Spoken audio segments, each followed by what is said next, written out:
And then the Mongol army turned south because they were thinking, we're going to go take Egypt. They get to Palestine in 1260.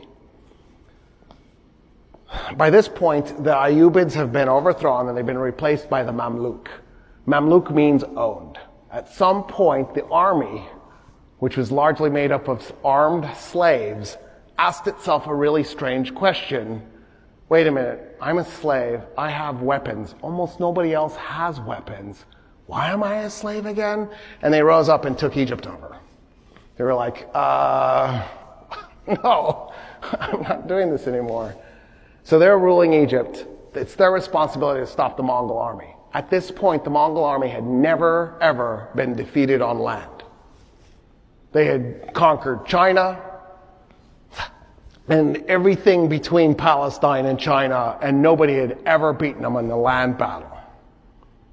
So the Mamluks show up in Palestine to defend it at a place called Jálót. Jálót means the spring or the well of Goliath. And that's how the Mamluk army feels. They're David fighting the Mongols, Goliath. So it was the perfect spot to do this. The Arabs get in the ranks. They're outnumbered.